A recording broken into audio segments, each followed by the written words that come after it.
अभी आपको बराह रास्त लिए चलेंगे। वज़ीर इत्तलात शिबली फराज गुफ्तगू कर रहे हैं के बाद जो हमारा एक सियासी कल्चर डेवलप हुआ है, जो हमारे मुल्क में एक पैसे का कल्चर पैदा हुआ है, वो मेहरबानी है उन हुकूमतों की जिन्होंने इस मुल्क का जो एक इखलाकी ढांचा है उसको तहस नहस कर दिया। और चाहे वो किसी भी कोई भी उमूर हो ज़िंदगी के, उसमें करप्शन के कल्चर को इस तरह से फ़रोग़ दिया और उस कल्चर को इतना आम कर दिया कि उसने जो हमारी जितनी भी रवायतें थीं, जो एक हमारे इदारों में, हमारे सियासत में जो एक मायार था चीज़ों के करने का, उसको तब्दील कर दिया। और आज हम इस नहज पे हैं कि इस मुल्क में करप्शन को कोई करप्शन नहीं समझता,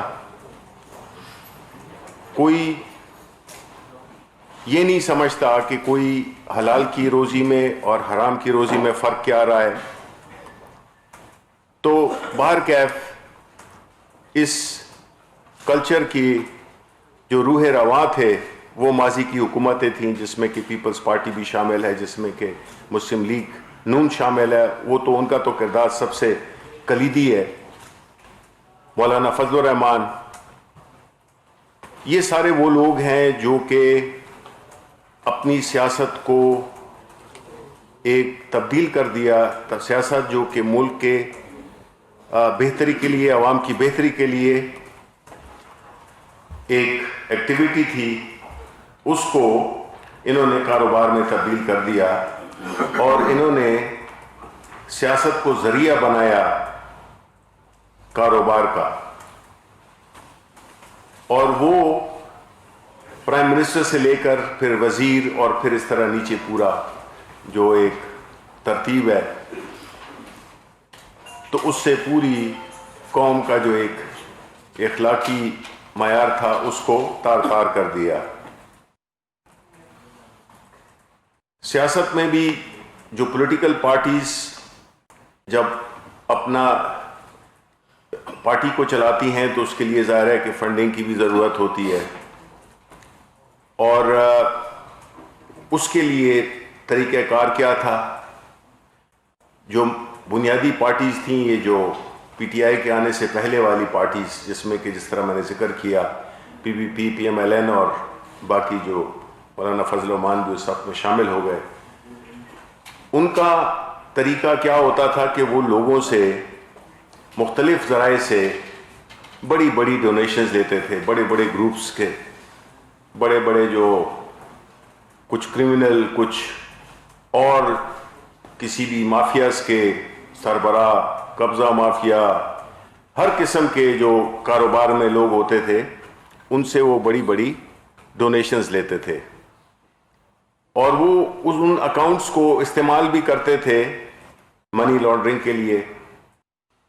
और उसके साथ क्या हुआ कि जब ये 2016 में हनीफ अब्बासी ने इमरान खान के अगेंस्ट केस किया, तो उस केस की बुनियाद ये थी कि ये फॉरेन फंडिंग का जो मामला है, इस पे इमरान खान जवाब दें।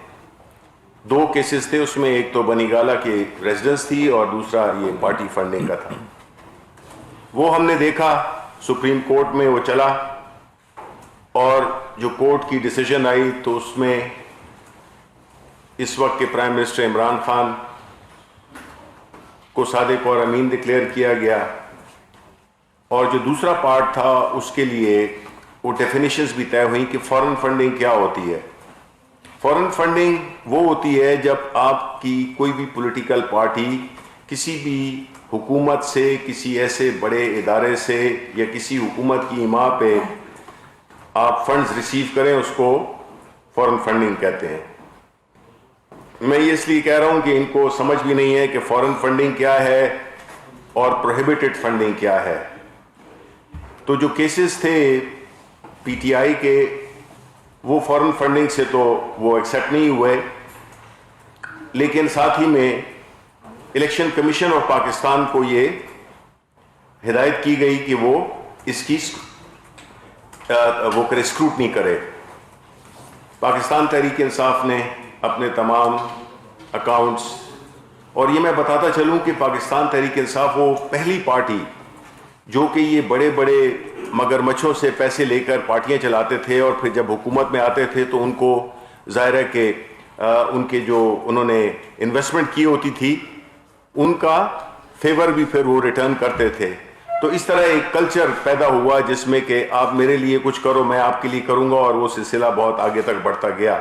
पाकिस्तान तहरीक इंसाफ ने जो कल्चर लाया वो क्या था कि इन बड़े माफिया से मुकाबला करने के लिए हमने पार्टी में डोनेशंस का सिलसिला शुरू किया, जिसमें कि हमारे वर्कर्स, हमारे लोग, जिस तरह के प्राइम मिनिस्टर साहब ने अपने लिए अस्पताल के लिए चंदे इकट्ठे किए, तो हम हमारे वर्कर्स, हमारे मेंबर्स, हमारे खैर ख्वाह, वो जो है तो हमें छोटी छोटी रकम $20, $10, $1000, $10,000, $50,000, इस तरह की उन्होंने ये कल्चर रखा कि उसमें हमें कोई ये नहीं होता था कि हमने उनको कोई फिर बाद में उनको हमने उनका फेवर को रिटर्न करना है। यानी कि उन्होंने जो हमें जो डोनेशन किया है तो उसमें फिर हमारी पॉलिटिकल पार्टी किसी भी उसमें नहीं थी मजबूरी में कि हम उनके ताउन को रेसिप्रोकेट कर सकें, यानी उसको हम उनके लिए कुछ काम कर सकें। तो प्रोहिबिटेड फंडिंग थी जो कि असल में वो होती है प्रोहिबिटेड फंडिंग जिसमें कि आप किसी मल्टीनेशनल्स या किसी फॉरेन एजेंसी से, फॉरेन लोगों से आप पैसे वसूल करते हैं। तो पाकिस्तान तहरीक इंसाफ ने अपने तमाम अकाउंट्स, सर्टिफाइड अकाउंट्स जमा करा दिए, और साथ ही साथ में हमारे यंग MNA फारूक हबीब, इन्होंने एक केस दाखिल किया जिसकी के तफसीलात वो आपको अभी बताते हैं। बिस्मिल्लाहिर्रहमानिर्रहीम। शुक्रिया शिबली फराज साहब। जैसा कि इंफॉर्मेशन मिनिस्टर साहब आपको बता रहे थे, सुप्रीम कोर्ट के फैसले का हवाला दे रहे थे, ये मेरे पास पाकिस्तान की सबसे बड़ी आला अदलिया का ये फैसला मेरे पास मौजूद है। जिस तरह इन्होंने कहा कि फॉरेन फंडिंग का बात की, बार बार एक टर्मिनोलॉजी जो है वो यूज़ की जाती है, और वैसे ही एक झूठों का मंडी लगी हुई है इस मुल्क के अंदर, जो कि PDM की शक्ल में आपके सामने है। लोगों को मिसकम्युनिकेट करते हैं वो, और अपने ही मुल्क के कवानीन से जो है या तो वो लाइलम है या वो झूठ इतना बोलना चाहते हैं कि लोगों को मिसगाइड करें। फॉरेन फंडिंग का जो केस है वो केस इनिशिएट ही फेडरल गवर्नमेंट कर सकती है। ये मैं नहीं कह रहा, ये पाकिस्तान की आला अदलिया का वो फैसला कह रहा है जो मैं आपको दिखा रहा हूं, और ये ऑन रिकॉर्ड है, ओपन फैक्ट है।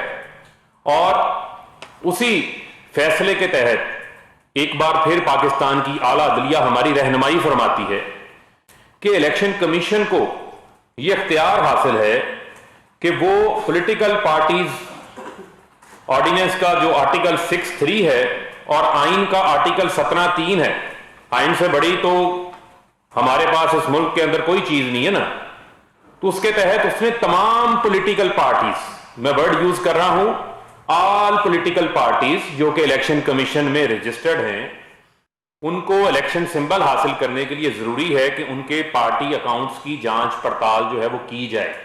तो लिहाजा जो PTI को सिंगल आउट किया जाता है उसको आप अपने फैक्ट्स को दुरुस्त कर लें। यह जिम्मेदारी सिर्फ PTI की नहीं है, यह जिम्मेदारी जो है वो आपकी भी है। आपने यहां भी जवाब देने हैं, और आपको यह मालूम नहीं है कि जो गड़ा आप PTI के लिए खोद रहे थे आप उसमें सबसे पहले गिरे हुए हैं, और आपको अब उन सवालात का जो है वो जवाब देना पड़ेगा जो मैं अब आगे आपसे पूछने जा रहा हूं। मैं ये समझता हूं कि जो डॉक्यूमेंट्स से मैं बात करूंगा उससे हटके कोई बात नहीं करूंगा कि 2017 से एक केस PMLN और पीपल्स पार्टी के अकाउंट्स के हवाले से है, जिसके ऊपर इलेक्शन कमीशन अपनी स्क्रूटनी कमेटी बना चुका है और उस स्क्रूटनी कमेटी के मुतअद्दिद इजलास हो चुके हैं, लेकिन ना PMLN ना पाकिस्तान पीपल्स पार्टी उनके सामने अपना अकाउंट्स में आए गए पैसों का कोई रिकॉर्ड जमा करवाने को तैयार नहीं है। और इलेक्शन कमीशन उसके ऊपर 3 ऑर्डर्स जो है वो पास कर चुका है। और मैं सिर्फ आपको उस आखिरी ऑर्डर का हवाला देना चाहता हूं, जो उन्होंने 24 सितंबर 2020 को वो ऑर्डर दिया, जिसमें उन्होंने बड़ा वाज़ेह लिखा कि ना पीपल्स पार्टी की तरफ से और ना PMLN की तरफ से बारहा स्क्रूटनी कमेटी के पूछने के बावजूद, ये मैं नहीं बता रहा, ये इलेक्शन कमीशन का ऑर्डर बोल रहा है, स्पीकिंग ऑर्डर बोल रहा है कि इनकी तरफ से कोई रिकॉर्ड जो है वो स्क्रूटनी कमेटी के सामने जमा नहीं करवाया गया। आप पूछते हैं कि PTI फॉरेन फंडिंग का जवाब नहीं दे रही। आप अपना जवाब तो दें ना। आप अपना जवाब देने से जो है वो कासिर हैं। और उसकी तफसीलात सामने मैं रख देता हूं आपके कि PMLN UK के अंदर as a private limited company के तौर पर रजिस्टर्ड है। क्या कभी कोई सियासी पार्टी भी प्राइवेट लिमिटेड कंपनी बनती है? प्राइवेट लिमिटेड कंपनी का मतलब यह है कि आप UK के अंदर किसी भी तरह का कारोबार कर सकते हैं। आप किसी भी तरह की वहां की कंपनी के अंदर किसी भी किस्म का कोई कॉन्ट्रैक्ट कर सकते हैं। तो भाई आपके कामे तो पहले ही निकल आए हैं।